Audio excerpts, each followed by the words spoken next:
commercial cargo ship in the Red Sea near Yemen on July 7, 2025, an operation that heightened global concern over the security of vital shipping lanes. The cargo vessel Eternity Sea was reportedly struck by sea drones and rocket-propelled grenades fired.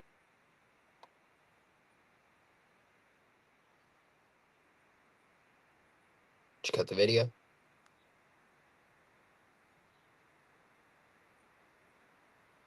Yo.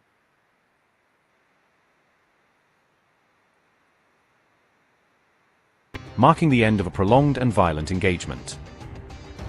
Although the Houthis did not immediately claim responsibility, they later released video evidence showcasing the attack and the ship's final moments at sea. The Greek-owned Eternity Sea had been navigating toward the Suez Canal when it came under intense fire, forcing the crew to abandon course amid heavy damage. It became the second cargo ship to be targeted in the Red Sea within just 48 hours, underscoring the growing frequency of Houthi maritime operations. On July 6, another vessel, the Magic Seas cargo ship, came under attack in a sustained 4-hour assault launched by the Houthis in the same region. Houthi media later released footage depicting the Magic Seas carrier sinking after the strike, confirming the full extent of the damage. What'd you think about that? Remember, Houthi. Can you hear me? Yep. Okay. All good. You said you can get involved with that? I don't know how I feel about that, honestly, man. That's the second choke point, apparently, that they're talking about, that you was telling me about, them potentially targeting. But everybody, welcome to the show here. This is your host here, Lord of Lips, with another installment.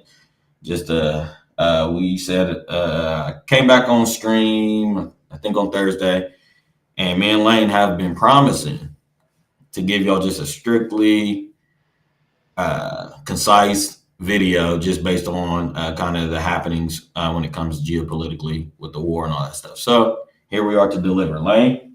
Yep. Greatly appreciate the invite. It's always a pleasure, man.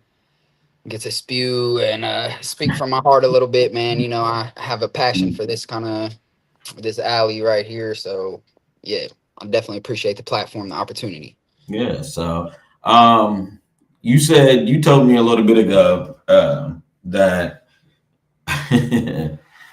hold on, let me pull it up. Let me get out of here.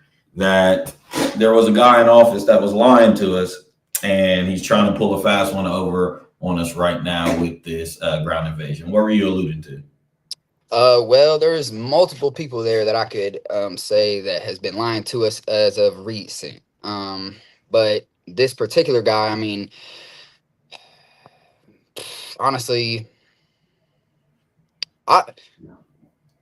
who in particular are you talking about? Trump. Who is that? Are you talking about Trump? Okay, yeah. Trump has been lying in every manner of his. I mean, every alley we've been lied to about everything. I mean, this is truly a information war. We're in a real war now. You know, we were told no new wars. That was something he ran on. Man. Now we are blatantly. I mean, we are stuck. You know, they call them the forever wars also. Right. And this very well could end up being a multi-year war. Vice President came out yesterday, maybe it was yesterday, and he said, you know, this shouldn't last longer than 1 to 2 years. You know, in the retrospect, I mean, what were we told when it first happened? 2 weeks, 2 weeks, and they'll be conquered totally. And then we were told a couple days in, he said, total victory. We have won. This is all true. We've heard that multiple times now. Like last week, he tried to declare victory all weekend. Yeah, and it's just like we always come back to this, the age of information and just the propaganda of what we're told versus the reality.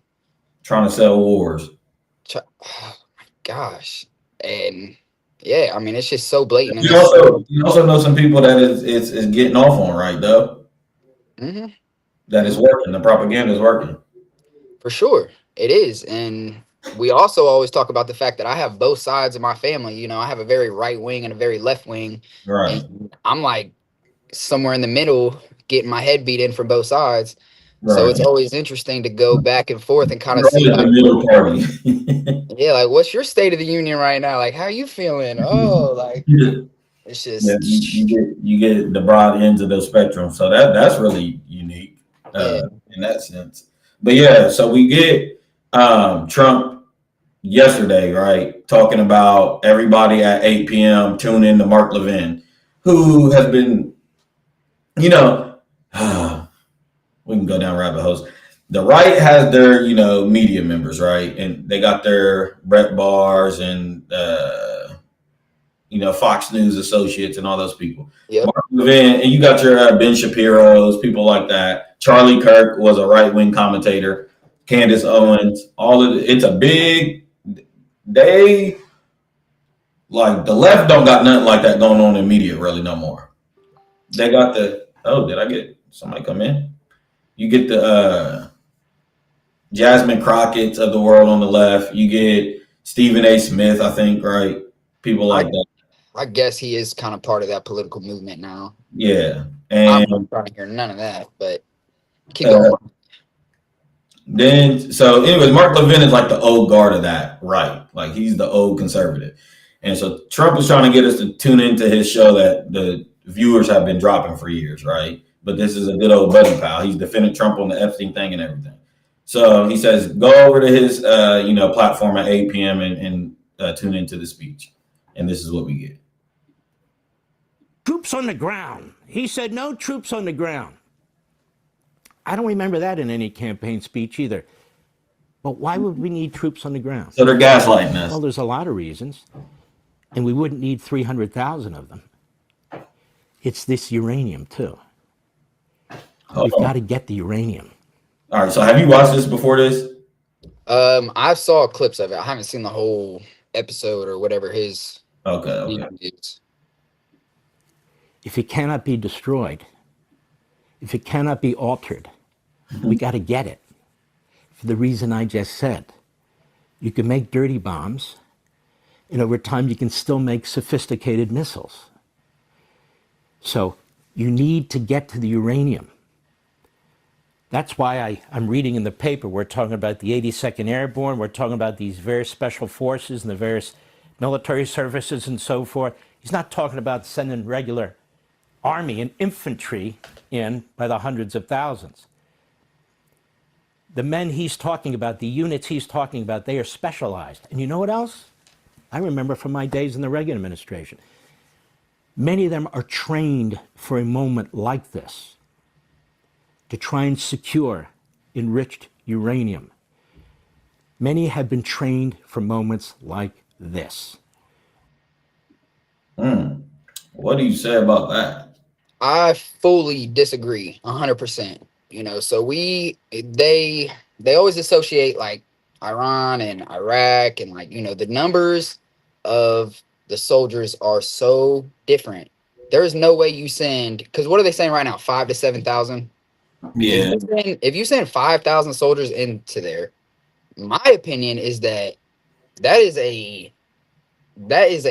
like you're setting them up for failure. There's no way that this is not Venezuela where they're going to. Yeah, there was reports earlier this week.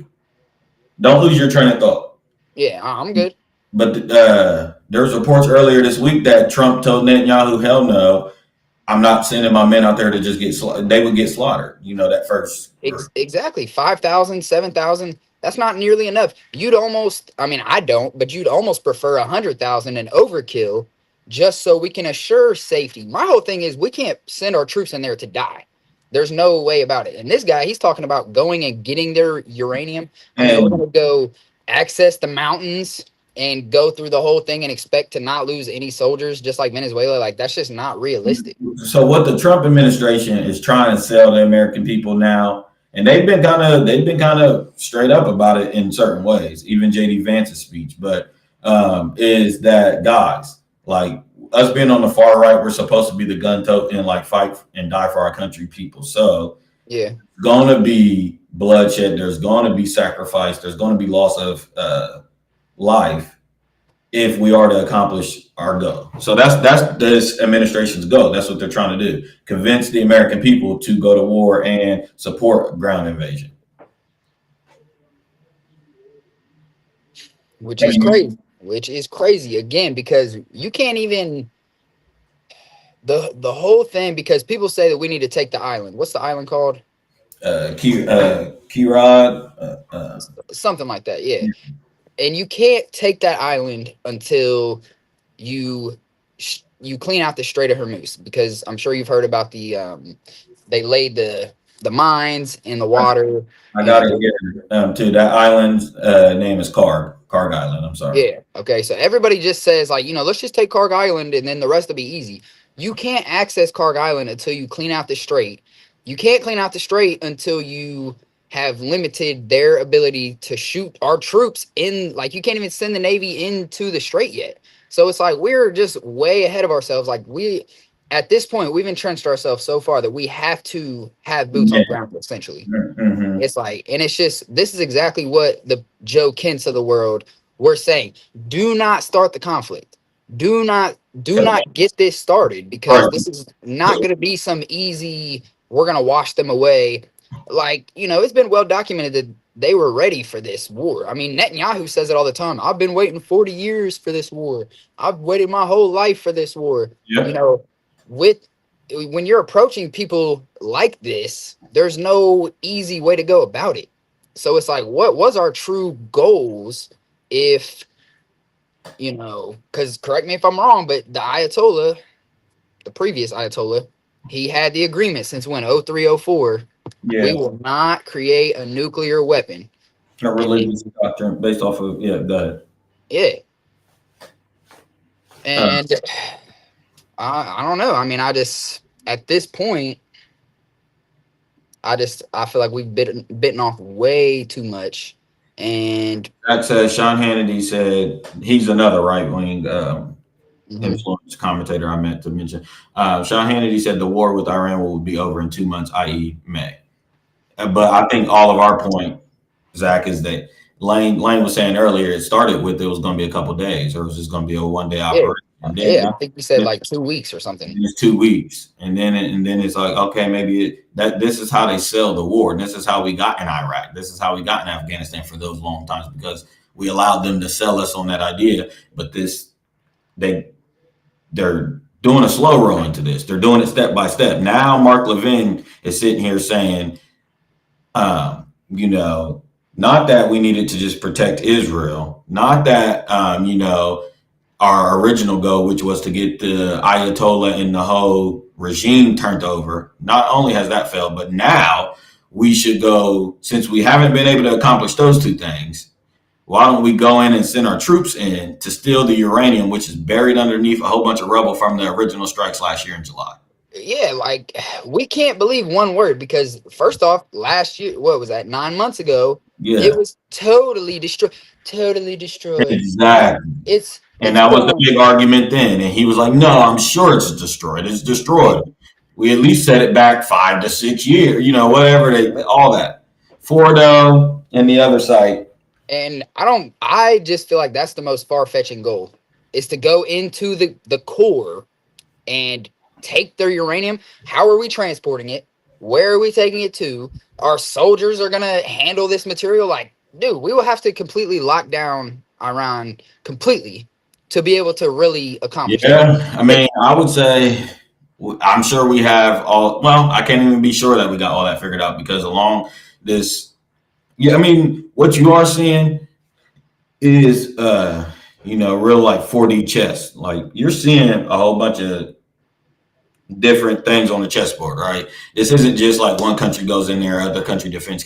This is like, no, we're blocking the strait. It's raising your gas. We're going to bleed you out. It's for the Trump administration. Oh, we're taking out the supreme leader and all your guard and all that stuff like that to see if we can overthrow. We try to do our thing too. So we're seeing a whole bunch of chess pieces. It's just a matter of, who do we think is controlling the board right now? And also, do we trust our administration? Like Lane said, they've been lying the whole way, and I don't know why.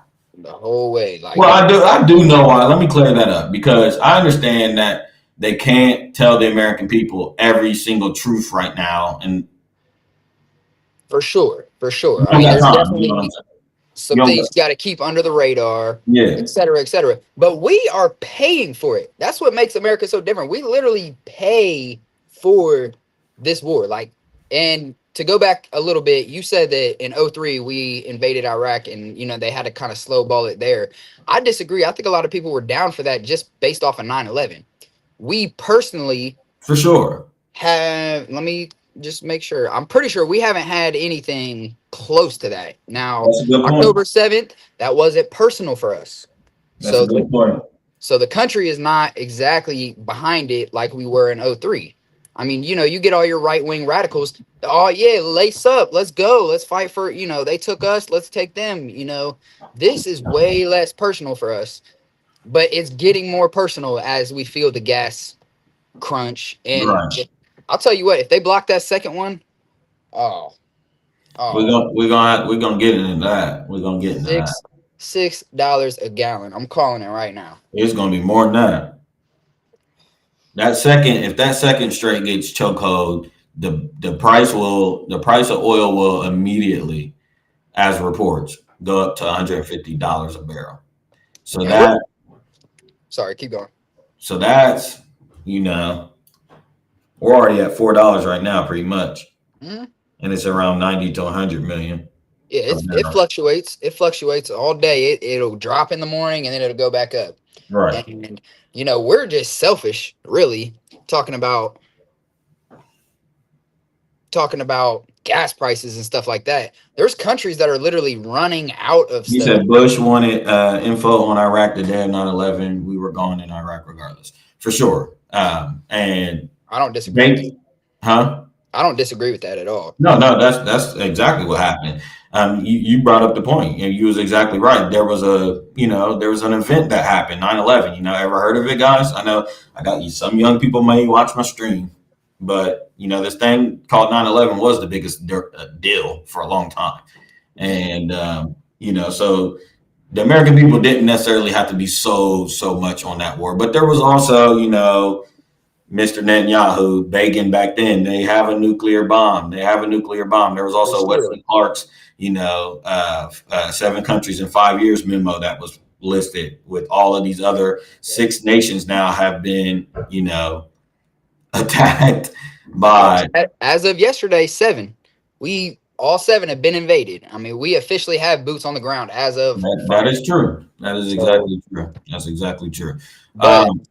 The position of our government was the removal of Saddam. That was what the Iraq Liberation Act was all about. Yes, Zach, we understand the story. We're just saying that there's also alternative stories to those stories. Like, and then I think it was easier to get the population involved just because 9/11 is so personal. Like, that's how you sell a war. And we don't mean to put on the fucking. I don't mean to put on the cuckoo hat already. But the tinfoil hat, but like, they've been trying to stage operations in America that me and you have been talking about, and I mean the world is seeing and just not going for. There's a lot of stuff that goes on in America, these big events and stuff that they're staged. Yeah. Or they're not staged, but they're brought out to happen to make other things happen on the chessboard. Right. You know what I'm saying? The timing, the place, it's always super suspect. I mean, it's like you don't want to automatically assume everything is a false flag, but it's really hard to argue against it. We know there are some. There are some, and there's also, you know, even when it's not a false flag, you know, October 7th, for example, hopefully they don't shoot us down immediately, but, you know, the 6.5 hour, you know, how do they phrase it? They didn't have the authorities come and, like, you know, help the citizens. You know, all this stuff is happening. Why aren't you sending everybody right now? You know what I mean? So it's like, he said Bush even said regime change in 2002. Colin Powell said it too. The Fort Hood shooting in 2009, the shooter was a member of Al Qaeda. All right, go ahead, Lane. I don't remember the Fort Hood one. I can't lie. I don't remember that one, but there's just been numerous. And like, you know, the one a couple weeks ago where he had, what was it, like property of Allah? Property of Allah, yeah. Yeah, something like that. Like, that is just like the most, like, you don't see real Muslims like wearing stuff like that.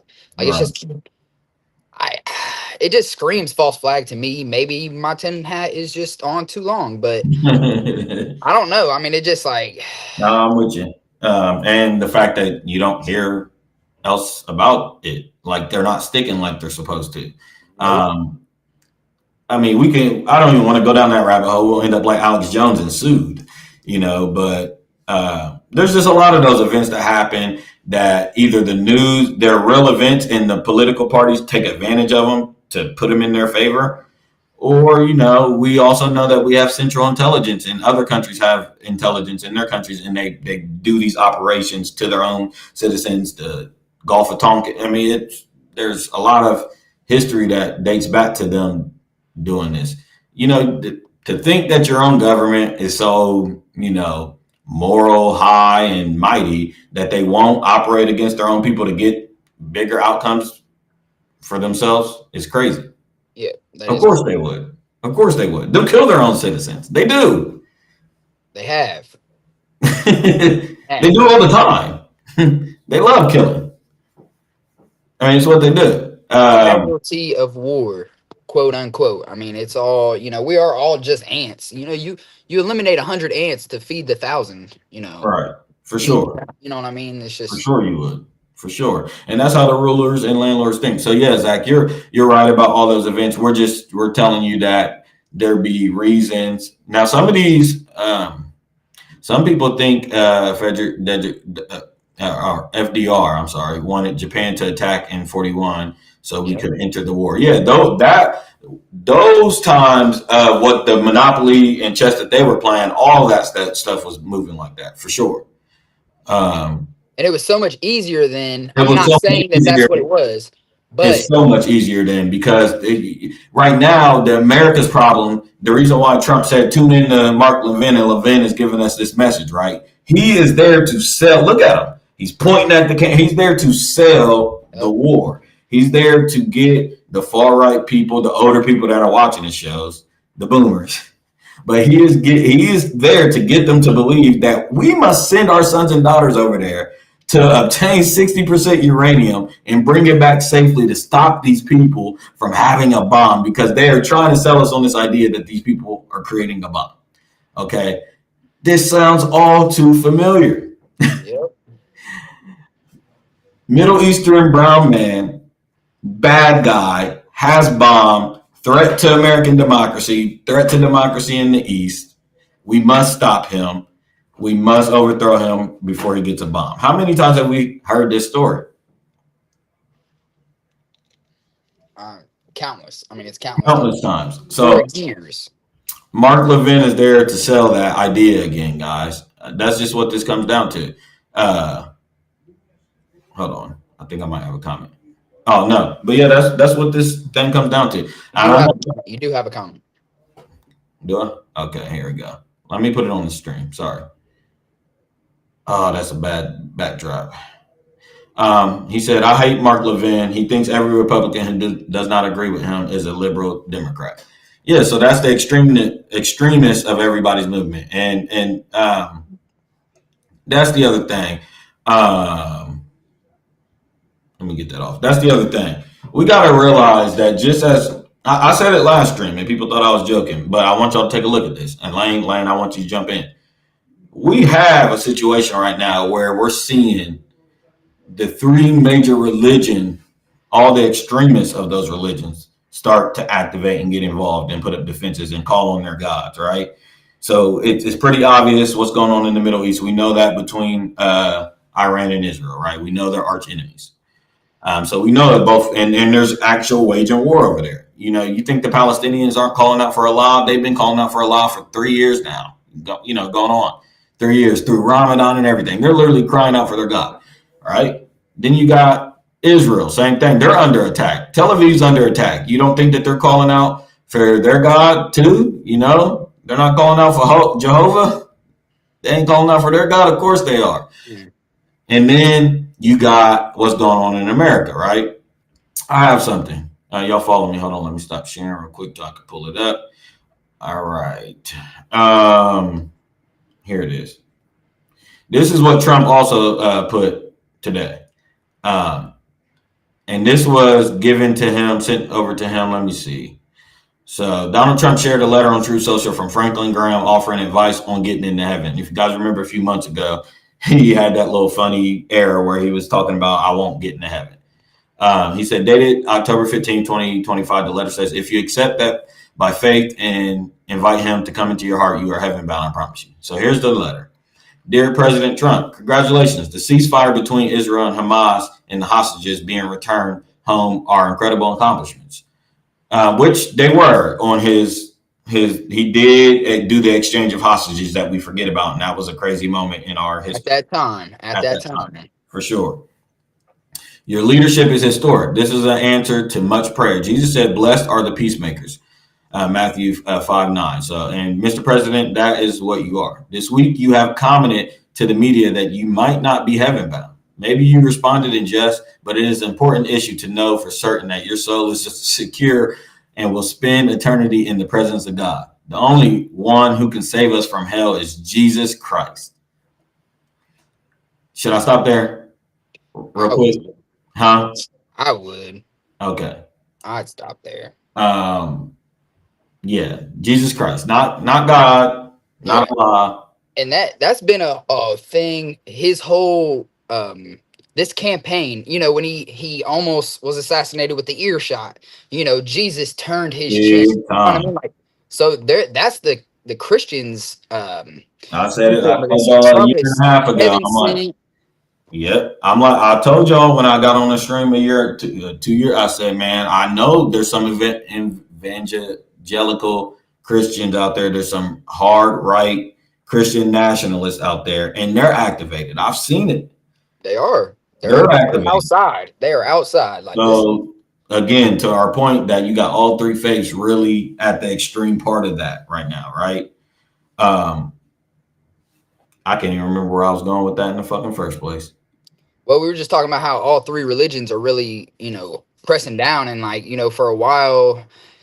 I mean, I was an uneducated child, but you know, for a while, you know, you kind of religion was like almost in the back of the, you know, of the story. Yeah, but now, I mean, you're really seeing religion and like the views and like. Yeah, you're seeing. I was telling Holden this and telling people this along, and I know I've said this to you too, but like, people always are in that, you know, I don't believe in the God, I don't believe in the story, it's all make believe. And my point to that has always been, guys, it don't matter, because the powerful people that are clearly moving stuff on the chessboard, they do. They do.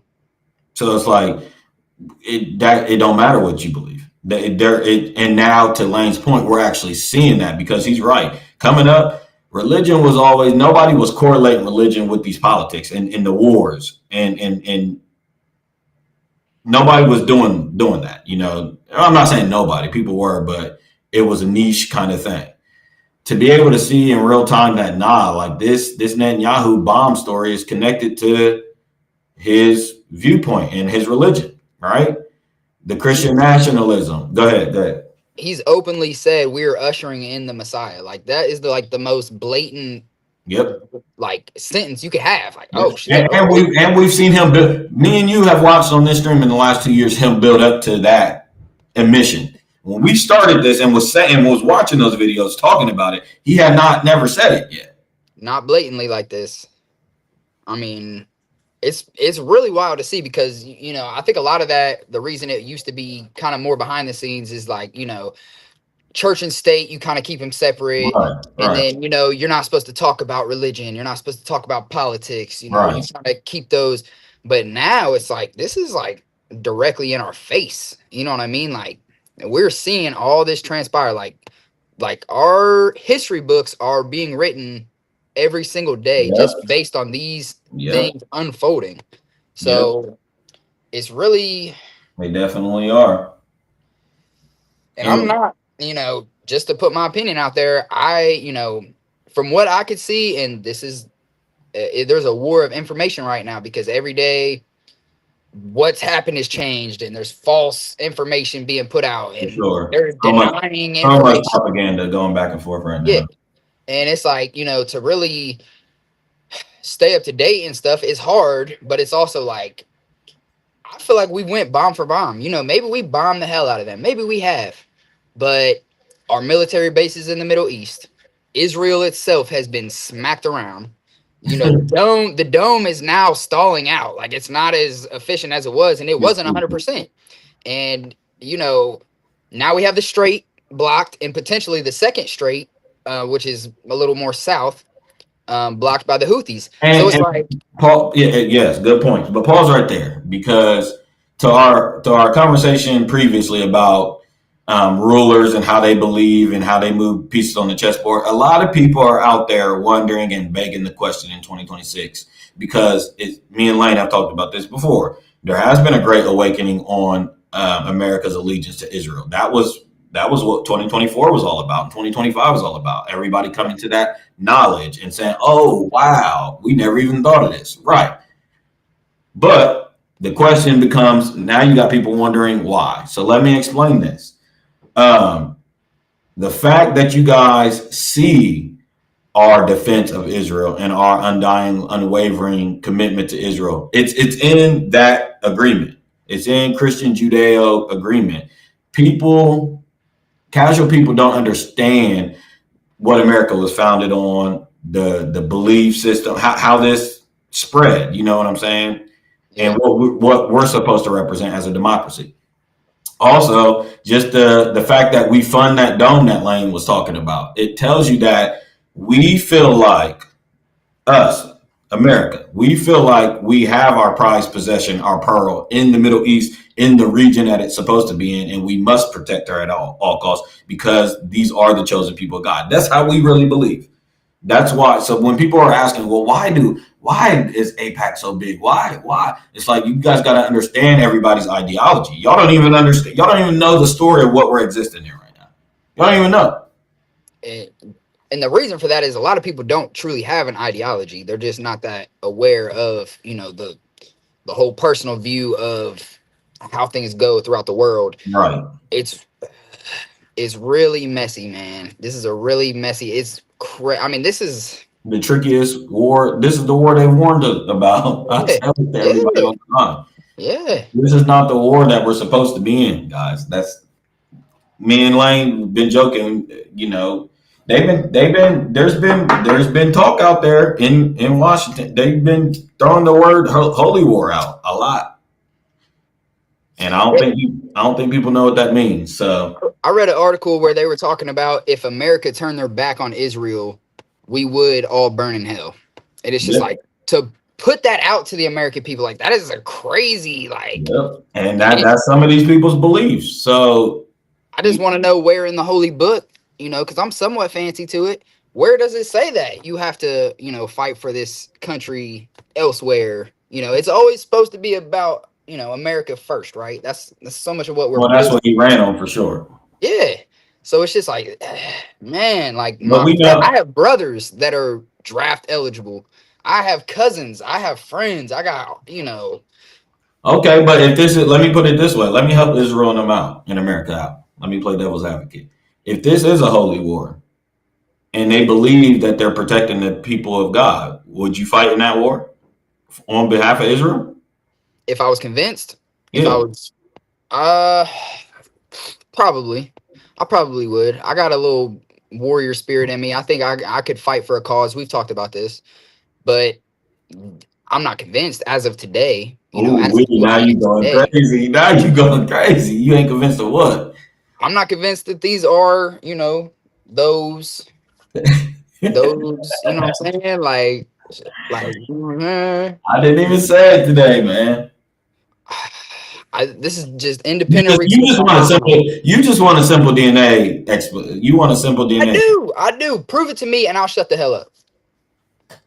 Prove it to me. I'll shut the hell up. I'll keep giving you my tax dollars.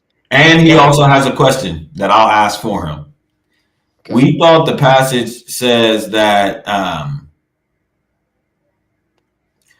somebody was supposed to return them to that holy land, wasn't there? Uh-huh. Wasn't that Christ? I believe so. I do believe so. So I'm wondering when in 1942 y'all believe Christ came? Or in 1948? Or 1964? I'm wondering when the Christ returns y'all to that land. I know I've seen videos of y'all getting off a boat and immigrating into Palestine and them accepting y'all with open arms. I know I've seen videos like that. Yep. I'm just wondering when Christ got off that boat and said, guys, here's your land that you've been blessed with and that I am supposed to return you guys to. I don't know. What about you, Lane? I should probably plead the fifth on this one, but I mean, honestly, I feel like the hypocrisy and the disgust that comes out of that region, I just don't think that there's any possible way that they're Christ-like in the slightest, you know. So I'm asking you a direct question. Do you know a Christ that exists there? no. Is that in any of the history that Christ got off that ship? No. So that's my confusion. Yeah, I mean, I thought it was supposed to be pretty clear when he returns the chosen people back and gives them that land. I thought it was going to be like a clear known thing that was like, oh, that's what happened. But so I think some things are supposed to happen before that, though. Oh, so it's like, are they jumping this? Are they trying to run this schedule themselves? Like, it almost sounds like, you know, it almost sounds like kind of like an imposter story. Like they're trying to steal the throne, like they're trying to like assume position. It's kind of like that's almost like Antichrist like, you know? It's almost one will say. I don't know. I can't believe it. All opinions, only opinions. Only theological opinions. It's not no hate. Pentagon preps weeks-long ground ops in Iran. Marines arrive in Mideast. Yeah, that is news out of the Pentagon. They okay, and Zach, I'll pin that because I know I got to get Zach's tent because sometimes when I'm talking to him, I can explain to him that yes, that you being able to tell us the information is good, but we want you to go inside of the information. We all can read the headlines. We all know that, but I'm asking you to go into the details and then tell me what you think, what you gather out of it. So I'm pinning that because I think that they're saying, what was it, 2 to 4 weeks or two to something weeks? Yeah, it was about, what are you talking about in the beginning of the conflict? I'm talking about this ground invasion plan that they got. They have a real one worked out. Yeah, they haven't really told us about how long troops will be on the ground. But JD Vance came out and said that this conflict will be another year to 2 years. He didn't say that. He did. He didn't say that. He didn't say that. Let me look it up. I could play it. I have it on my timeline. All right, go ahead. Yep. He said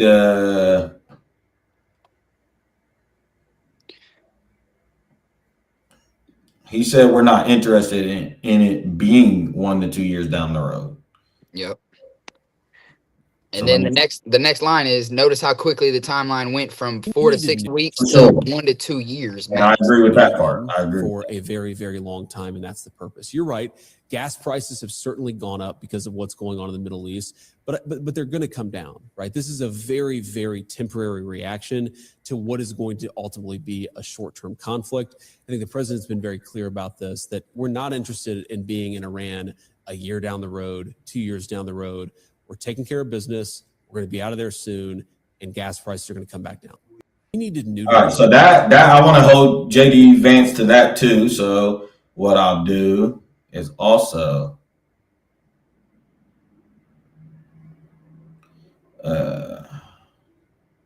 I need that post. I'm gonna get that post, but what was I saying? Oh. I read somewhere that, you know, they're thinking of a couple week operations, right, with ground troops. And my thing to Zach is that I'm putting that on there because we're not telling you. Okay. He said, I wonder what is the end result with Iran that Trump is hoping for? What is the strategy? Good question. You got anything for that, Lane? I mean, I would say that what is Trump hoping for exactly? Probably to please Netanyahu. In my personal opinion, I just think at this point he's just trying to get him off his back. I think that, you know, there could be. Are people just ignoring that angle? I think so. I'm pretty sure. But like, there could be some, you know, because Venezuela, that was about oil and gold. You know, Greenland, they had some mining opportunities as well. There could be some things in Iran to mine, but like this is really looking like more of for Israel's protection. And the fact that we have contradicted ourselves, because this, the pressure of the Strait of Hormuz, which hasn't hurt us, but it had us open up Russia. We took sanctions off of Russia, which we paid. And this is me and Stefan's biggest argument point is how you deal with Russia. If you take all our tax dollars for 2 or 3 years, maybe more, and try to defeat Russia, and then you sanction Russia heavily, and then you unsanction Russia because of how stressful the oil situation is right now. I mean, we're literally contradicting our own tax dollars. Like his plan, I'm not sure what he's really hoping for. I mean, I think, he probably did away with the hope for the Nobel Peace Prize, but his true desire, I mean, it has to just be we just need to give that motherfucker the Nobel Peace Prize so he stop. He's not gonna stop. It's too late. Like, it's not gonna stop. I don't know. So Lane is on to the strategy part because he already knows this is up.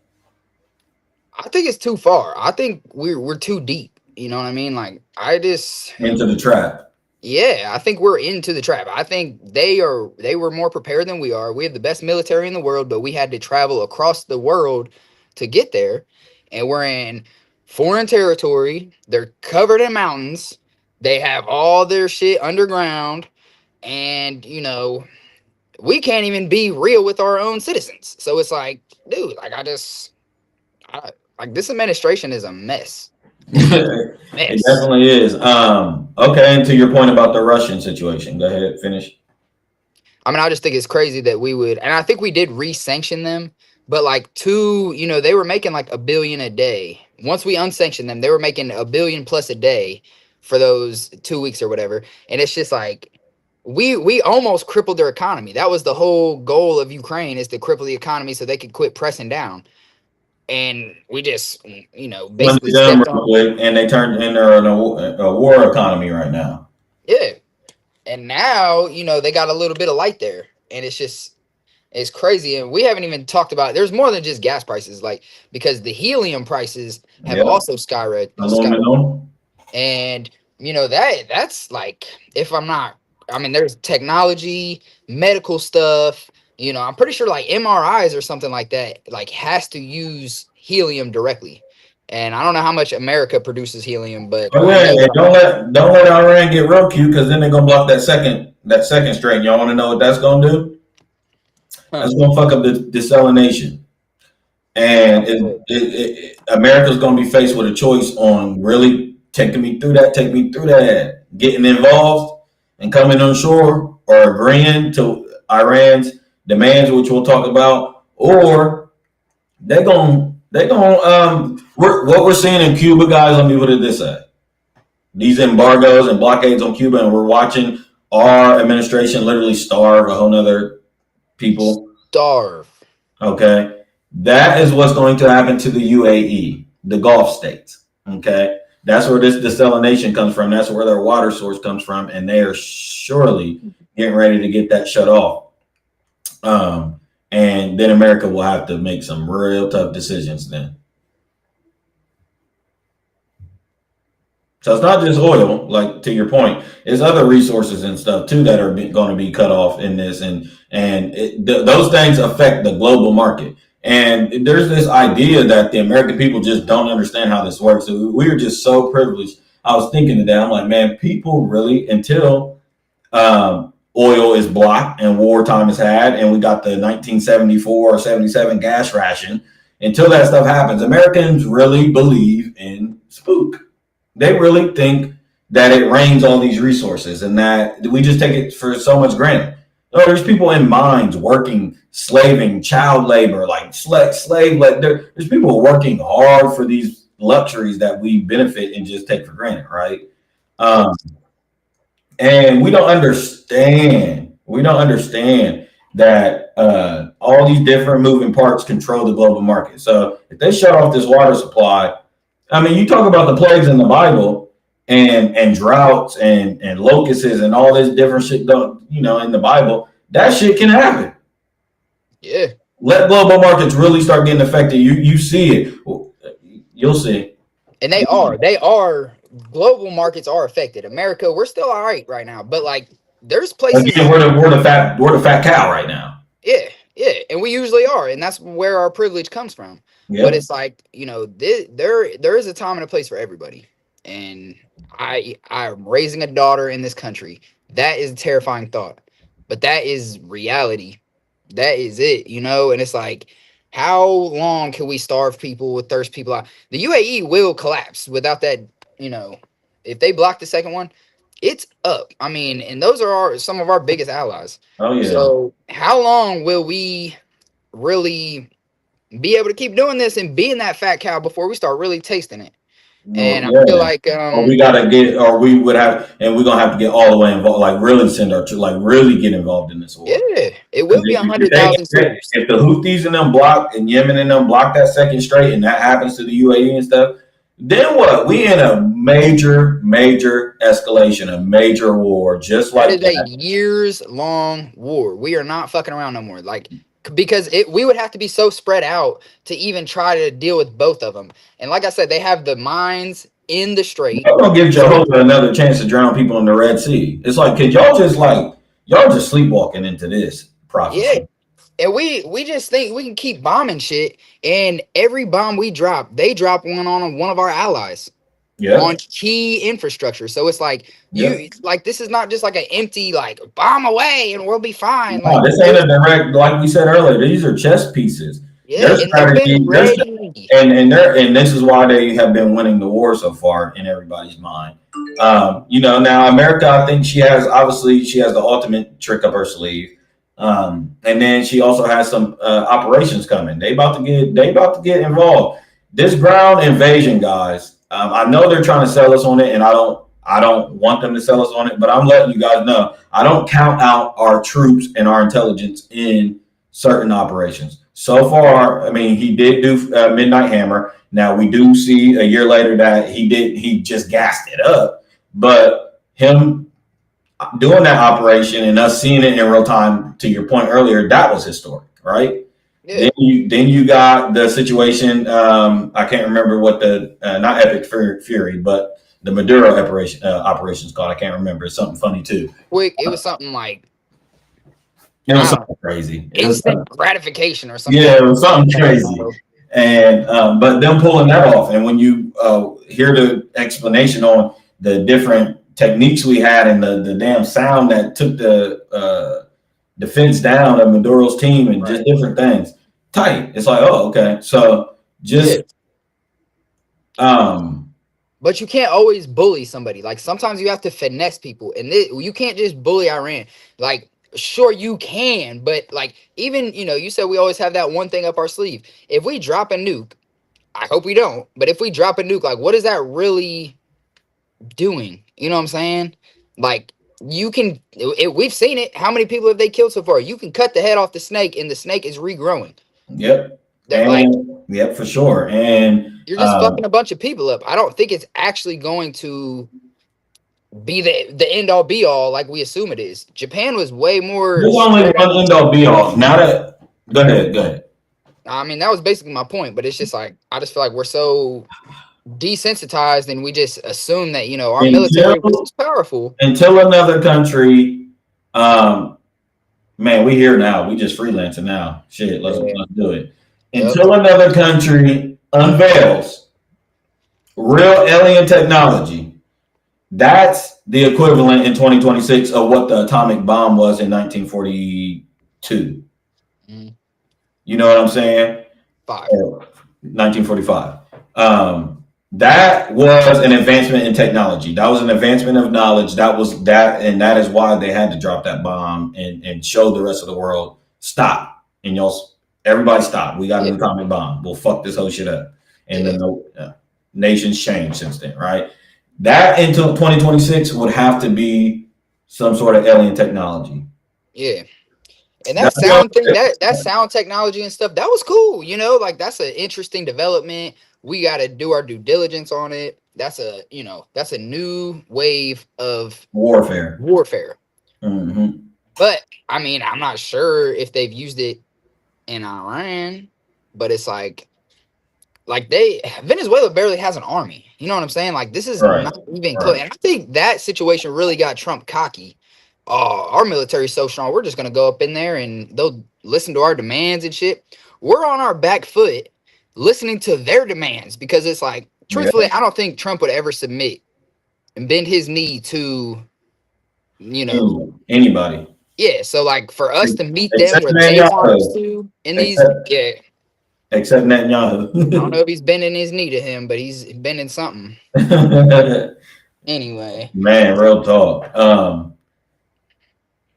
Fuck, I don't even know. But yeah, alien technology would be the only thing to kind of. I don't think a nuke would just like do what it did. No. I mean, yeah, you're right. But if Terrence was on here, he could chime in. But I know he's not. When we was at the bowling alley yesterday, he was telling me China released a warning, and follow me. I'm sorry. My point with the nuke is if we drop a nuke, the problem with that is Iran has allies that have nukes. Mm-hmm. So now you talk about the worst escalation in war. That's the worst escalation in war we haven't seen. If we drop a nuke on we can't nuke Iran. We can't nuke Tehran. If we do that, then it's like, oh, it's nuke time? Yeah. We're outside. Oh, and it's the same thing with how we took Venezuela. That right there gave China like why can't we take Taiwan? I mean, like, they already couldn't wait for that anyway. Y'all are moving like this. Why can't we move like this? Y'all drop a nuke. Why can't we drop a nuke? When we dropped a nuke in 1945, as far as I know, we were the only motherfuckers with it. And that I love that you're saying that, Lane, because who was we talking to? Me and Lane had a classic conversation in a bar with one of our service members, or was he a? He was a service member. He was out though. I think he was out. He was out. I can't remember his name. I have it somewhere. Nick, maybe. But shout out to him. But we were telling him that America can't get in this moral high ground game, and that's what the far right tries to do, like to sell these wars. Like bad guy, bad brown Muslim guy. It's like, no, y'all can't win that. We're called the Great Satan in other countries, and they have more grounds to say that than we do about them. Sure do. Like, what? Are y'all fucking crazy? So, yeah, we can't get in this moral. We won't win that.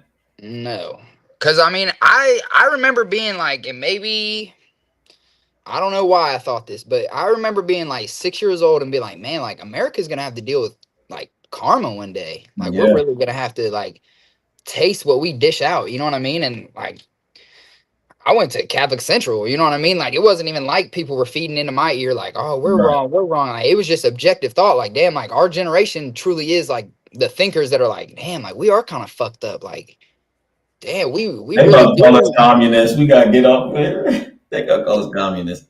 But I mean, yeah, it's the truth. So to your point about China looking at this situation and seeing America exercise her might and her strength and take and bully, they're thinking the same thing. Like, well, and then this is where me and you disagree, but Russia. Yep. I mean, I'm not saying that they're right. I'm just saying we don't be having the moral high ground. I always be telling you, who the hell are we to tell Vladimir? Who the hell are we? We can't play moral police. So America lost that title. I'm sorry. And I know there's going to be people out there and patriots out there. Shout out to y'all. Like, no, we're the best on earth. We have democracy. Our principles and our rights are the best to offer. And it's like, well, I don't know if I can't tell. In theory, I agree with that. In theory, though, we're practically, we don't live that way. We're not running this country that way.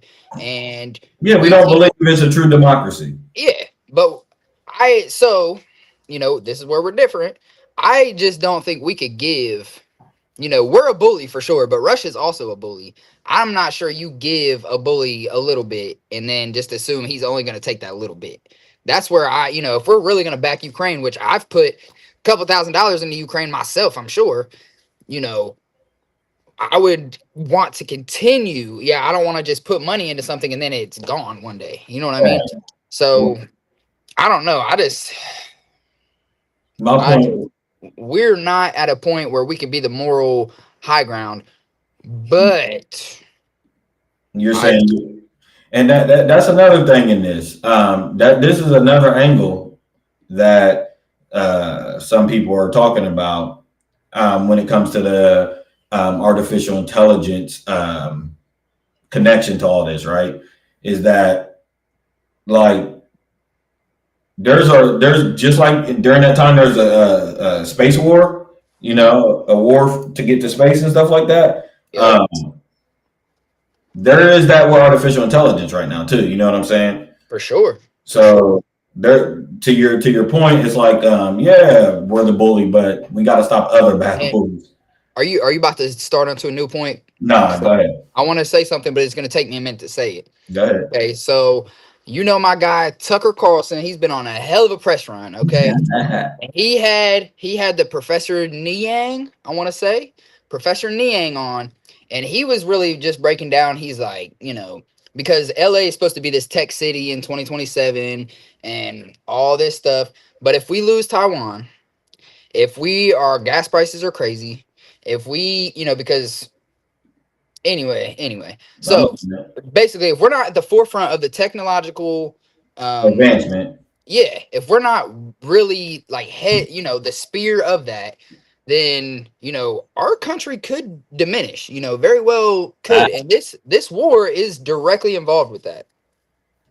This is a power struggle on multiple fronts, because if we lose, for one, the center point of technology, which I think is debatable if we are the center point right now. Mm-hmm. China's pretty, you know. But and added to our point earlier, that's why they want Taiwan.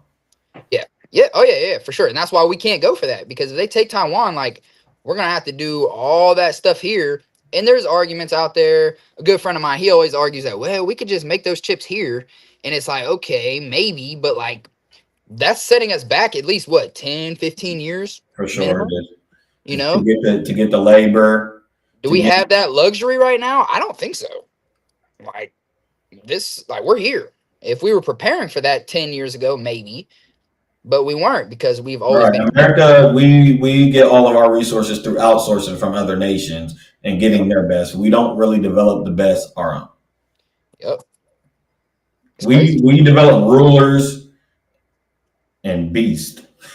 A lot of beasts. Yeah. And then we use. This is why we have getting ready to be a $1.5 trillion war budget. You know, $900 billion war budget, because we control through might and force. We control. That is why we have. This is why we have military installations in every fucking nation, all the nations on the earth and shit like that, because we control through the means. We're the great snooper of the world. Exactly.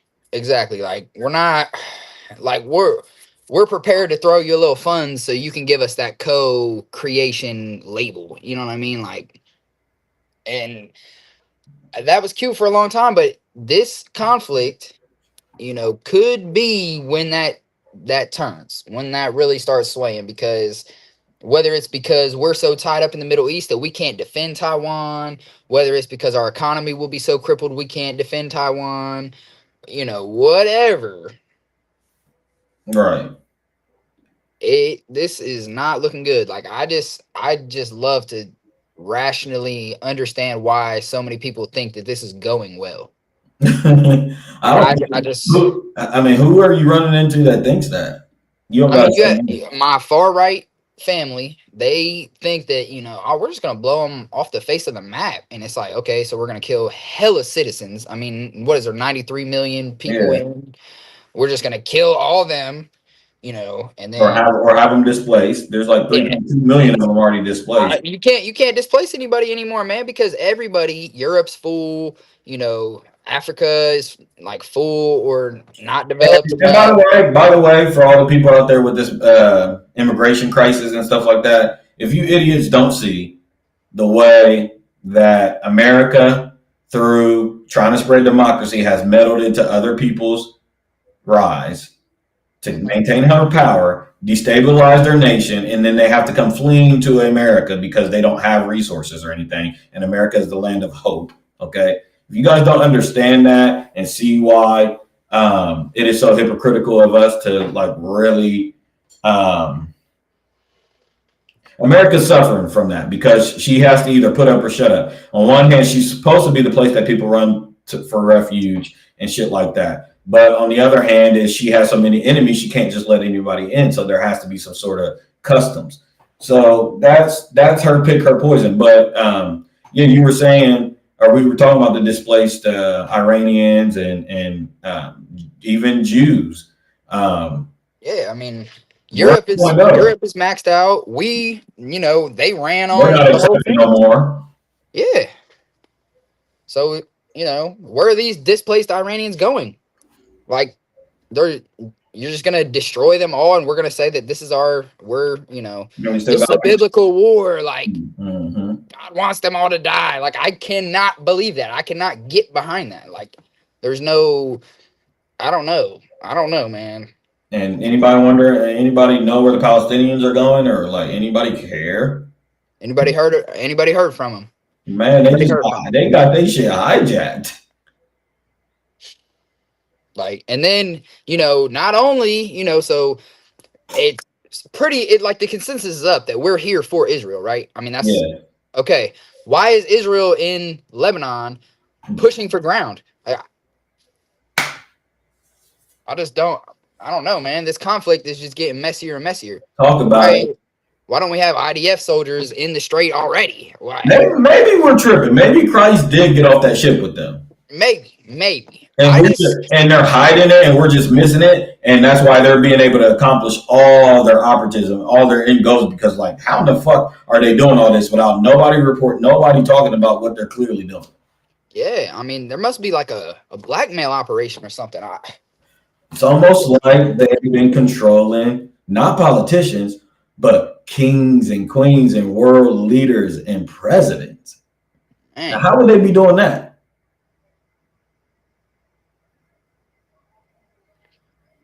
That's a question. I mean, I would say, blackmail goes, crazy. And then I don't know. A lot of lying, a lot of propaganda, a lot of, all I will say is I'm pretty sure Christ went up into the church and flipped the tables himself. Would he tell somebody else to go do that? No, he wouldn't. He would meet them at the strait and address the problem straight up. They're gonna try to unroll Christ on us soon, guys. And the book says that will be the false prophet. That will be the false God. Like, they're gonna do it. They're gonna do it. Have we just not read the Bible? Like, we're just ignoring it. People have not, or they don't put it together. But everything not everything but sometimes you got to use interpretation. But we're chugging right along with what it's talking about. Sure are. And you talk about last stream, we talked about the third temple and the red heifers and all that stuff. It's like y'all see them bulldozing all this land and getting the ground, and they're trying to prepare a Messiah, guys. That's what they think they're doing. They don't think what they're doing is wrong. They think that they're preparing the land and the buildings and the structure for when their Messiah is supposed to return. They want to have it ready for them. So it's an ideology that these people have. They're Zionists, and people don't quite understand what's going on. So let's get into, before we go too far or way far. I just been spewing. My bad. No, we're good. We're good. I'm trying to find the 15-point peace plan.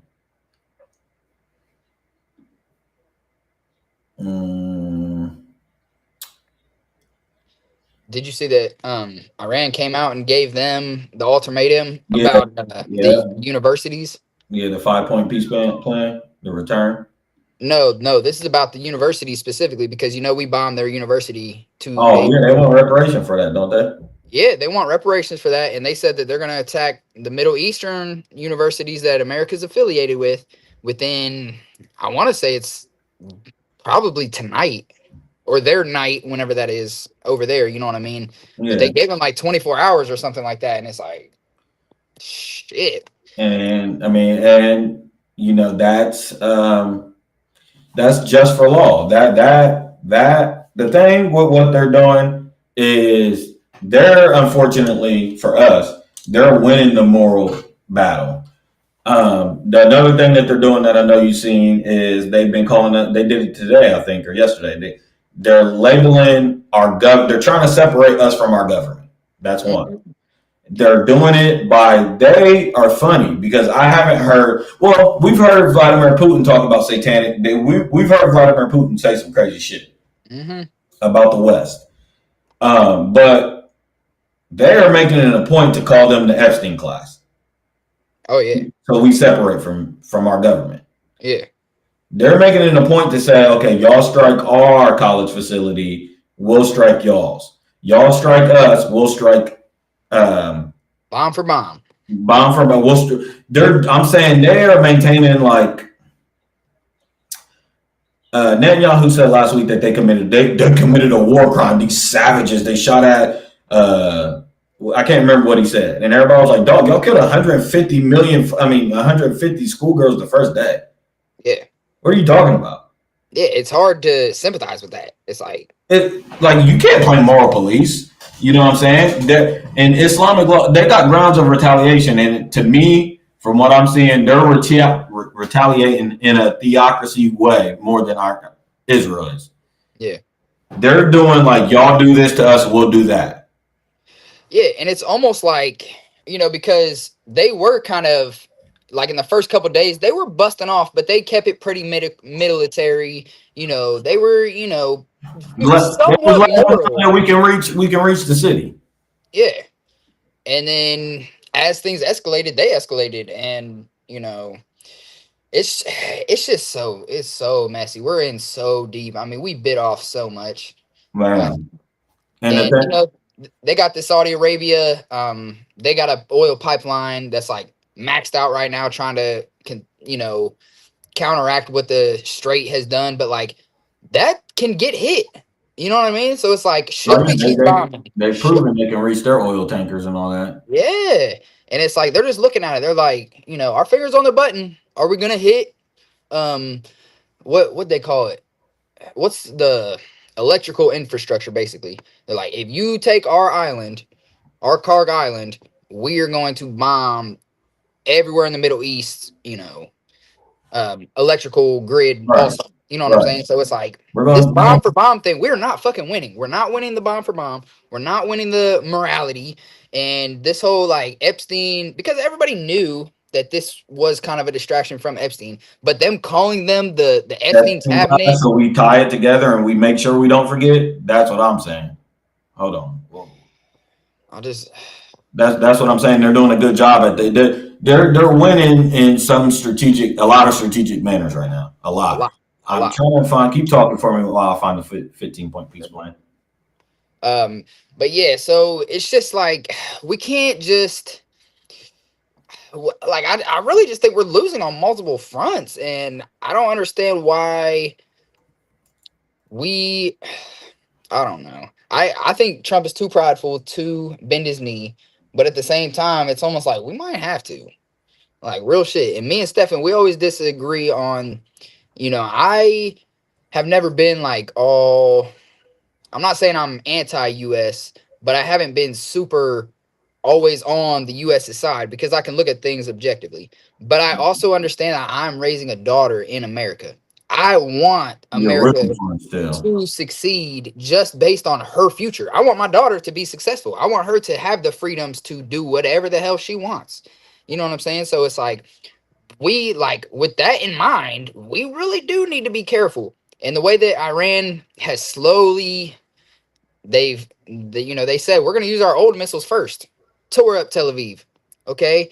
Then they hit, what's the base out in the ocean? Sandy. Fuck. Shit. I was reading something. There's a military base, it's not San Diego, but it's something similar to that. Saudi Arabia? No. But it was way farther than what they thought they could hit, right? Oh, okay. So now we're seeing like, oh shit. They can go a little farther than what we thought. Oh, I see. Here I got the 15-point peace plan and then the counter proposal. Let me see.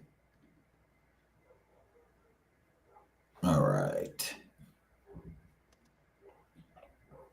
All right, so here's the 15-point peace plan. Immediate 30-day ceasefire, a temporary halt. So that sounds like reloading.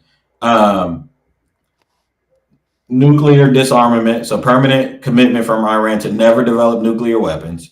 Dismantling of nuclear sites at Natanz, Isfahan, and Fordo. No uranium enrichment on Iranian so they can't enrich uranium at all. Fuck the 60%. Handing over all existing enriched uranium stockpiles.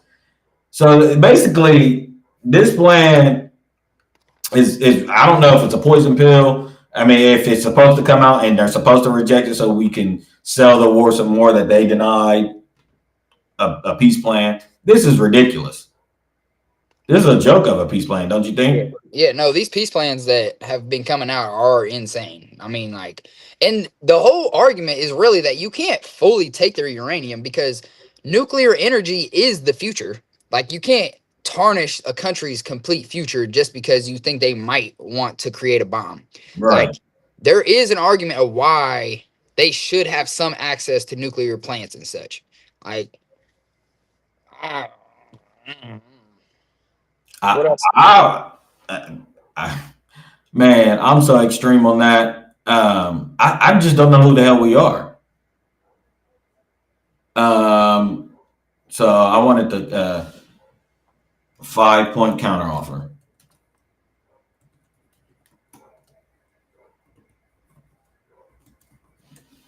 Let's see.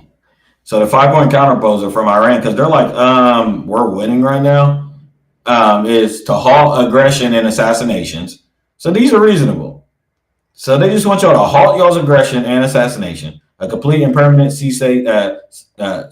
cessation of all military attacks and targeting of Iranian officials, concrete non-aggression guarantees, like damn, war reparations, like pay for our shit that y'all destroyed, comprehensive end to hostilities, and then sovereignty over the Strait of Hormuz. Now that is where it got interesting, right?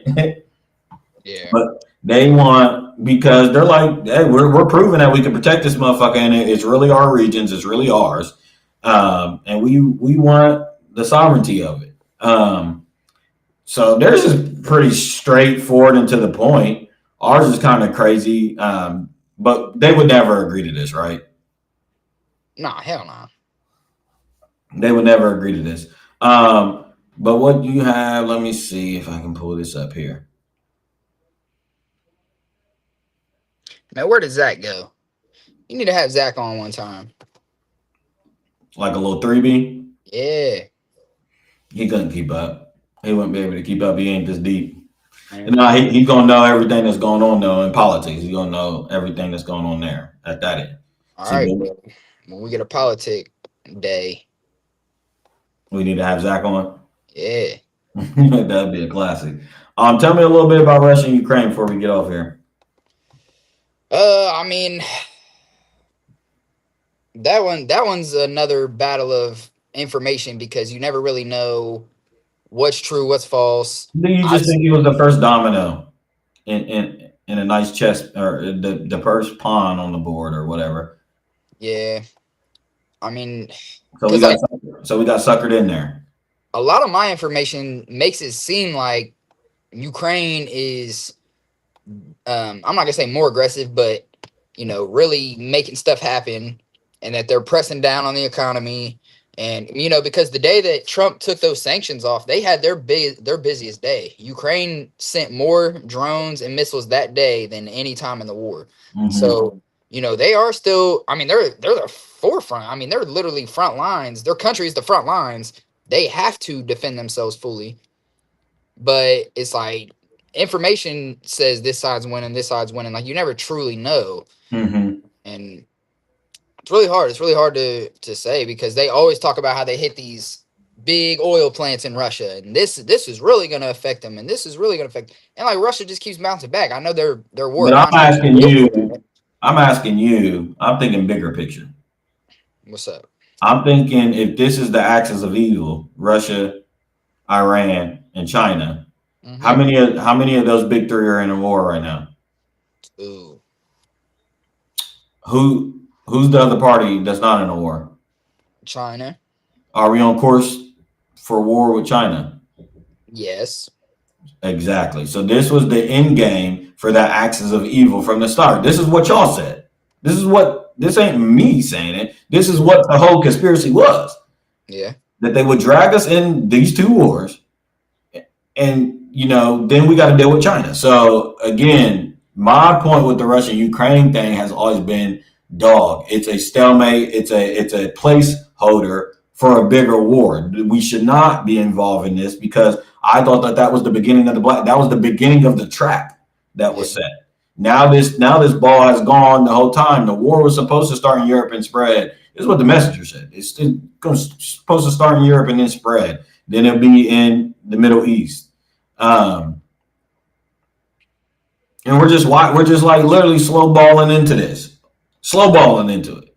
So I don't get caught up. Well, I do be watching the operations in Russia and Ukraine because I also see that as like Ukraine is a extension. It's like a small little extension piece of the American empire. We're watching. They're supposed to be testing out some of our weapons and some of our things. We're providing them the defense and the tools and the armament and shit. You know what I'm saying? So these are our weapons. These are our stockpiles. And our taxpayer money. Our taxpayer money. So we're seeing one of our proxies, basically. We're seeing our proxy. Great way to say it. What did you say? Great way to put it. Our proxies. Exactly. It's one of our proxies at work. And so, yeah, on the instance, if you're looking at it like, damn, they're holding up 4 years later against Russia, it's like, yeah, they're winning in that way. And if their plan is to drag Russia in a long game war and, like you said, crush their economy, then you can make that case. But then you have what we had this weekend, like you said.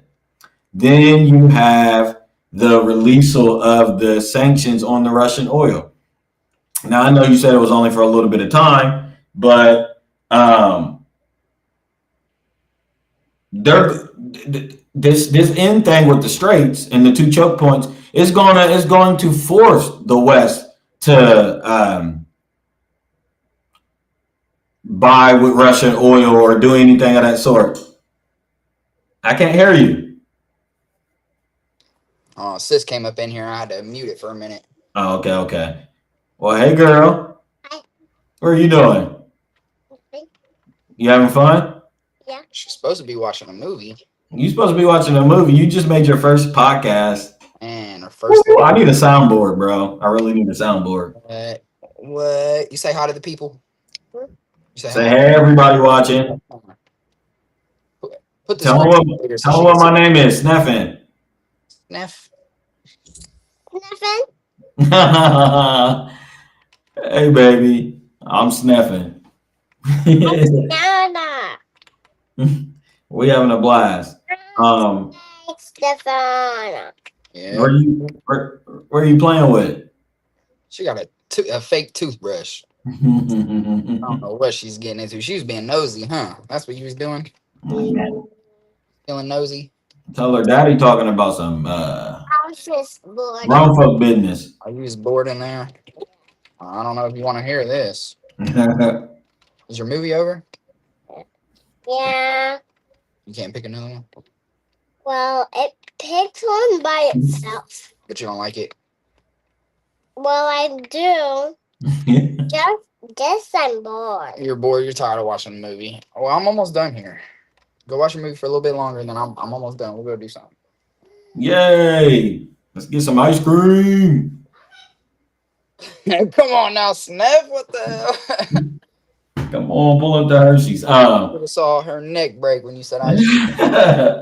Kids love the ice cream. But what was that? Oh, we were talking about Russia and Ukraine. We were talking about it being our proxy, and pretty much the interest in that war to me has been to see our weapons unleashed, to see how long we can hold up just by providing them with ammunition and stuff like that. But I never agreed with NATO's strategy. I never agreed with the hypocrisy in the what Mr. Putin's concessions were and what NATO continued to do. I never agreed with that. And I disagree with you. Because I think Ukraine they didn't attack Iran. You know what I'm saying? They didn't pull up and just start. No, they were attacked. They should defend themselves.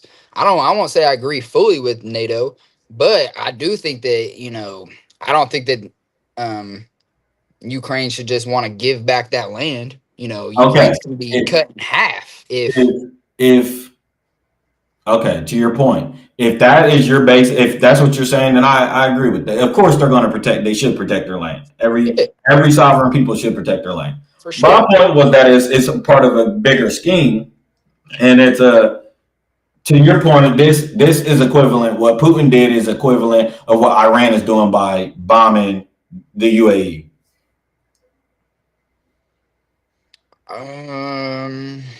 Yeah, it's like if America and Israel attack me, I'm going to attack their ally. But Ukraine didn't attack Russia. Russia initiated the war. Russia initiated. But that ain't the point. The point is, Saudi Arabia and them, they haven't attacked Iran either. For sure. So I'm saying Ukraine. But it'd be like Ukraine attacking Russia and whoever else. You know what I mean? My point is that you understand the strategy of Iran doing that. Yeah. So the same for Putin, right? Sure. If your red line, if NATO is continuously inching in on you and different stuff like you, and you may not have a Rothschild's bank, all right, and you may be tied in with BRICS, and you may be trying to affect the American dollar, and NATO's inching closer and closer to you, and you're like, dog, the red line has always been Ukraine. They're not in NATO. They don't need to be in NATO because they're too close to us. Okay, that's his red line. Yeah, and NATO been trying to inch and take and get closer and do different things for a long time to get them in NATO. Right, so a red line was drawn and a red line was crossed. Right, they got Ukraine into NATO, and just like he promised, he invaded Ukraine because they got him in NATO. He said they will not be my neighbor. How is that not fair? There's an argument. I hear your argument. I'm not saying that the man is morally correct, and I'm just saying it's West meddling in other people's business. That's my whole point. I don't agree with the West meddling. I don't agree with the West destabilizing nations. I don't agree with them then throwing in rebels and intelligence out there to say, oh my God, look at the people protesting in the street that they sent one of their damn rebels or CIA agents to set something on fire to cause up. I don't agree with none of the destabilization of any other nation. And that's what we be doing. Yeah. NATO is crooked. Let's just be real. No argument. You got the UN trying to draw a resolution this week. I don't know if you've seen the whole reparation thing. I saw some of it. Yeah, with the Israel, the United States, and I think Argentina denied that vote to recognize the transatlantic slave trade as the worst atrocity in human history. So go figure. My point is that. Let me add one thing real quick. I was gonna say that 9/11 was the second biggest. What's the word? What's the right word? Tragedy event. Yeah, on U.S. citizens, the second biggest. But I didn't want to add that too early into the stream. Right. I got you. But yeah, keep going. My bad. No, you're good. Fuck, what was I about to say? My point was that to me, how I look at this. We talk about the royal family. We talk about that instance last month that everybody forgot about with Prince Andrews and the Epstein list and that fallout that was going on in Europe. We got to remember that a lot of democracy is birthed out of that, right? That reign. And when we talk about the royal families and stuff like that, we're talking about the European powers, the monarchies that existed before America. America is baby in this story, guys. We're literally Mystery Babylon. We're the baby. We're the new shiny toy, okay? But understand that Western imperialism, I'm drawing this line to NATO, so you understand. That NATO is called NATO now, but it used to just be, the United Leagues, the League of Nations. Yeah. And I'm just saying this whole European colonialistic thing that they got going on, I don't agree with none of it. So when I see I'm not saying Putin's good. I'm just saying I know that we've been doing operations for the last, at least through NATO and stuff, we've been doing operations the last 50 to 60 years. You know what I'm saying? To destabilize other nations and stuff like that. So that's all. Tough to argue. I can't argue against that. Okay. And I mean, I need you to change this picture though, because Trump is looking crazy weak right now. He just looks like cringy almost. Man, we got the three guys, man, the horsemen of the apocalypse. Man. You got Trump, who, like Lane said, we'll close with this. You got Trump, who Lane said it earlier. There's people on the far right, guys, out there. I'm telling you, my viewers, there's people on the far right out there that think they started this thing, like he said, with the assassination, the whole divineness, this whole divine thing of Trump, and he's like. It was before that though. It was like Trump versus Kamala. Like Jesus wants Trump in. Like that's where it like. I mean, it started during the January 6th thing, and them thinking that Trump is that ideology has been spewing that he was put here to drain the swamp, and he's chosen to do this. So there's people on the far right, I'm telling you, that believe that he's some sort of, I'm not saying messianic figure, but like a divine figure, right? So which is insane. They could have chose anybody else. Then we got the Ayatollah, right? You know, we know his story. Crazy story, the Islamic Revolution, and then his beef with America for all these 47 years. And then, like Lane said, the negotiation period in the early 2000s and them signing them non-proliferation treaties and being a part of the IAEA being able to come in and inspect but still holding up this regime all this time. The only theocracy in the world, actually, you know? Maintaining a whole society of people based off of Islamic principle. Yep. He's the Pope. He's the Pope of their exactly. So then him dying, and then us seeing the turnout of it just creating a bigger support, you know. So you got that in play, and then like we said earlier with Mr. Netanyahu, I'll let you go on the rant about what he's talking about and doing. Talking from the grave, you mean? I don't know. Wait, have you seen him? Is it confirmed he's alive yet? I'm saying this is a dangerous conspiracy. I told Hunter, man, I'm scared about this one. I was scared. Me and you joke. I was scared when the Ayatollah died. I said, man, they're playing with this. Both Twitter pages. I'm like, this could easily, guys, if that happens and these governments really run with that, we're going to be faced with a antichrist situation. I'm telling you. Yeah. Jesus rose on the third day and all this shit. Okay, let artificial intelligence get involved in this story. Netanyahu's dead, he's not dead. Then 3 days later, he comes out and people witness it. And then I'm telling you, it ain't going to be good. We could be dealing, me and Hunter joke, we could be dealing with an AI Netanyahu. We've seen the videos of him being AI. The 6 fingers, and he was walking around. Like, why is he walking around a cafe in the middle of a war? Like, what? Like, there's no way that I don't know what their little, you know, the IDF is called, you know, they're like Secret Service or whatever. There's no way that this guy's just like out in public, like strolling around with a smile on his face and shit. Dog, your country's getting smacked around right now. Yeah, man. He was literally telling jokes about being dead. Yeah, like it's just, and then the guy, is that Hexel? Is that Hexel? Oh, Pete Hegseth. Yeah, he was in the video with him, like walking around. It was a joke. It was almost like a spoof. It was almost like a spoof. And yeah, to your point, I've been steering away. I told Hunter, the only reason why I haven't really got into that because I want him to be alive. I do not want this to be a scenario where we have a is he alive situation. This is the wrong territory for that to be happening, guys. For sure. I personally think he is alive. I do too. But I do too. I told y'all we're coming upon. I think today is Psalm Sunday right now. Matter of fact, right? Sure is. Good Friday comes, Jesus arrives. You know, then we got Easter, and then we got Good Friday, and then we got the resurrection. So I'm just letting y'all know. And me and Lane was here 2 years ago when they tried to pull that shit with the Pope during Easter, and then opening portals. And then the Pope died before Easter, but they didn't announce it until That's some weird ass shit. And I'm telling y'all, don't let Netanyahu pop up. This is the wrong territory for us to be having questions on these people dying when they're talking about rebuilding the third temple and Christ is supposed to return. I don't want to deal with it. Yeah.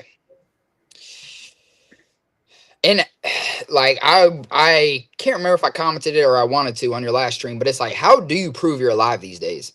I mean, with all the AI videos, with all the false information, how do you prove that you're really alive today? You know what I mean?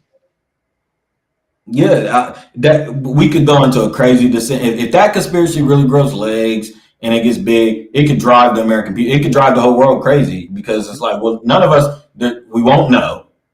And then they what if the people, because right now they could just be laughing at us like, come on, really, guys? But if they wanted to control this narrative and fuck with us, what if they want to do that? Yeah. What if they want to do that, man? And we don't want to get in this territory where we're questioning if high-ranking people are alive or not. I'm just saying, with this war being at the location that it's at, being the stakes that me and Lane talked about earlier, the holy aspect of it, all extreme sides are preying on their God. We don't want a fake death or a missing death. We can't afford none of that because that's just grounds for a fake Messiah, a false Messiah to return or anything. Yep. And I think it's kind of beautiful how the Ayatollah went out. You know, he was like, I'm gonna stay in my house. I got the fam. Like, if they're really about to do this, then they're gonna do it. Like, there's something admirable about that, I feel like. And he knew he wanted to go out that way. Yeah. But it's just like, we helped him be etched in history. We helped him right some of his wrongs. Like, his people are going to remember he went out that way. And and you know, they're calling him a martyr. We made him a martyr. Made him a martyr for sure. What are they calling it though? John Fada, maybe? Sacrificing life.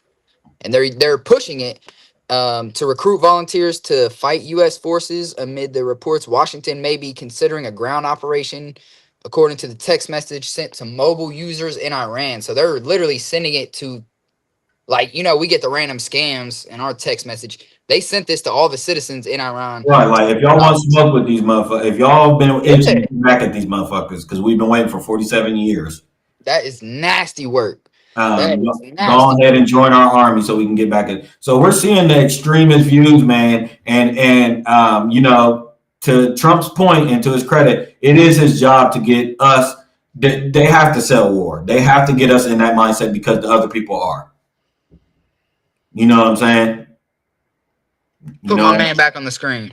Put my man back on the screen. Who? Tim Walt. What's his name? Mark Levin. Mark Levin? No.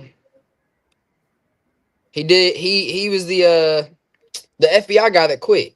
Joe Kent. Yeah, Kent. Yeah.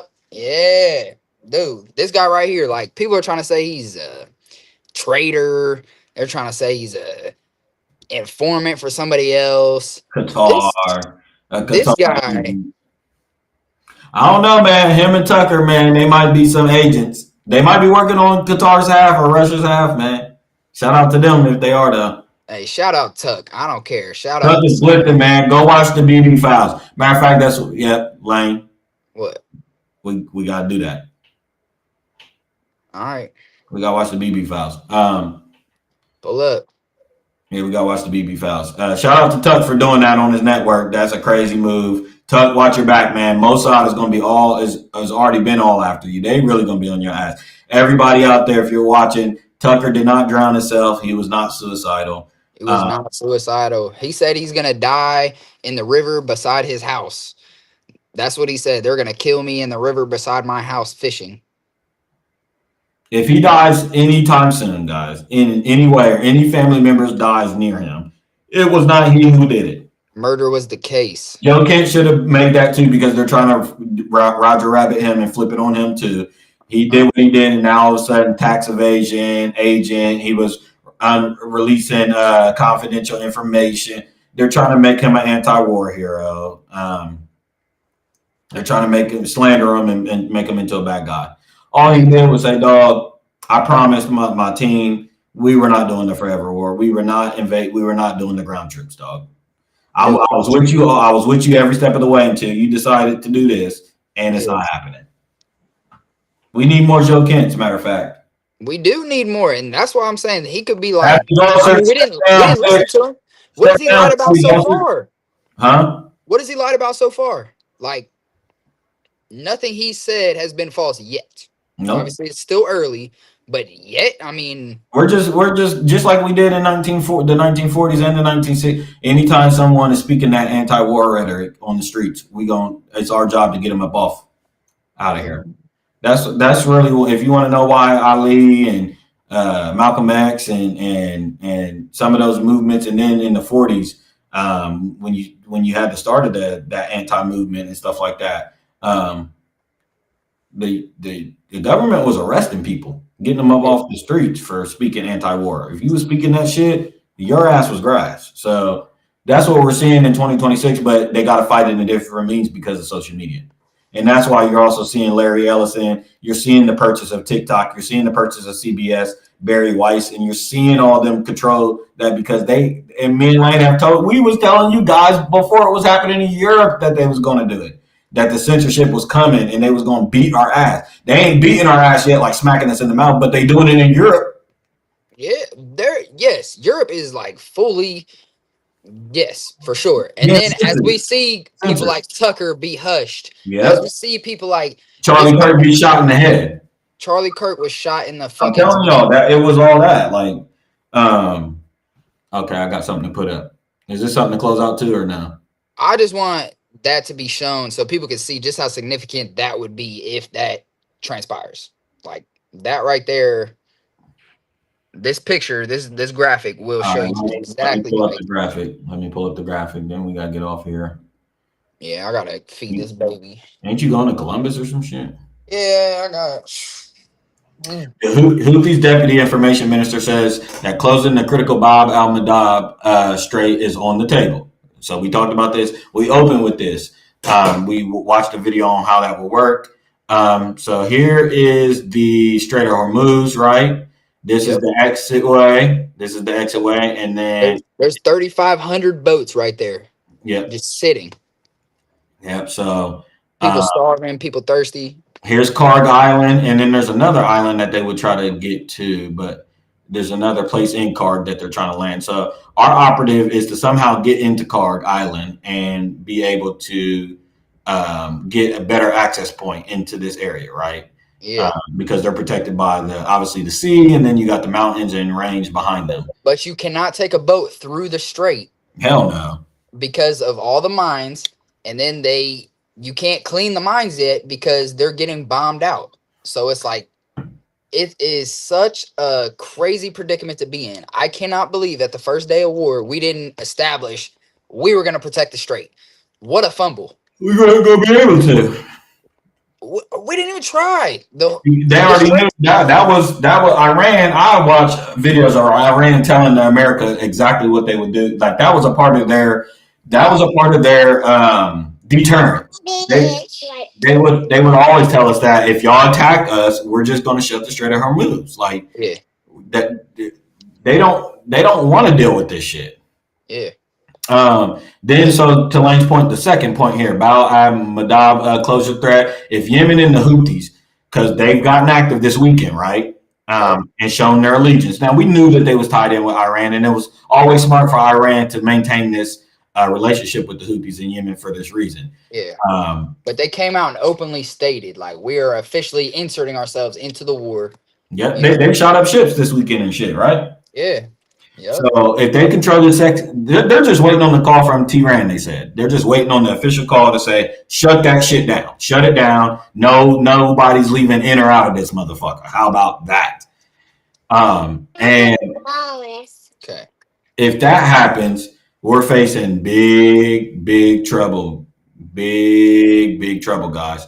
So on that note, that is our war coverage. We appreciate everybody tuning in. I do have a video that we'll close out to, and we can kind of just subtly step out. But I have another video. I played an intro video on one of the Strait of Hormuz, but I want another video too for you guys. Lane, do you got any closing remarks? Hey, baby. No, I don't. Did you see that America came out and said that we can't even side with Donald Trump? Oh, baby. No. India, we can't even side with India against Pakistan because we're just, shit is too tied up. We can't even say that we would side with y'all if you guys started fighting again. I thought that was super interesting. It just shows how tied up we truly are, man. Like, yeah, I mean, that's what we said we should not do. Yeah, man, we're stretched out way too far and thin, way too far and thin. There's also reports coming out of Axios that we're talking about taking away a lot of the stockpiles that we gave to Ukraine. Like we're not about to be able to help them with ammunitions and anything right now. We might need, in fact, we need some of them interceptors and shit back. So how embarrassing! How embarrassing! Yeah, we're just. But yeah, and then they also said that Japan will be our forefront for Taiwan. We're gonna just load up Japan, so we're ready. So I mean, we're just looking at World War III, guys. I mean, we're in it. We're in it. Yeah, all the stream World War III, bro. Like we're in it. Like this is here. Yeah, we definitely are. My daughter writes our history books. 2026 will definitely be on. If we survive, well, I shouldn't be saying that right now, but when we survive, it will definitely be in the history books. So that's what you got me and Lane here for. That's what you got this page here for coverage of that all. So you guys will be able to read this story to your children and tell them the truth of exactly what happened, because we always wonder, what was it like in 1945 or 1942 and when the war, or 1913, like what was it like? Who was doing what? We hear all the stories of Germany and France and what they was doing. But here we are in the mix of it, in the belly of the beast, in the hottest crock pot there is on the stove. And World War III, and I don't think everybody's fully aware. They're not paying attention to all the different moves being made. It's a lot of, it's a lot of troubling times, a lot of despair, but it's also very interesting times to watch all these pieces be moved. Very interesting. All right, I'm jumping off here, man. Appreciate it. Always a pleasure, man. Free Cuba. Hands off Cuba. The Ansar Allah movement could effectively create a de facto blockade in Bab el-Mandeb, which is the entry point into the Red Sea, or the exit point of the Red Sea. So once the Houthis are activated, which they've said they're waiting for their time to get in, which is not as small as the Strait of Hormuz, of course, it'd be a lot more difficult to control, but it would be punishing. It would be very difficult to pass oil tankers safely if the Houthis start, taking pot shots at these ships. So even then, if the Houthis get active, this will further collapse the global energy markets. Just to hammer home the point, here are the charts of the long-term prices of Dubai and Omani oil, which have now exploded higher than the infamous 2008 spike. The Oman benchmark has hit a record 173.24 today, at least according to the LSEG data that Alphaville has access to. This is the other choke point. Yemen has access to this choke point, and this is obviously the Strait of Hormuz, much smaller than Bab el-Mandeb, but once again, very difficult for commercial traffic to pass through if you have a militant state that is ready to try and stop it and implement. And on that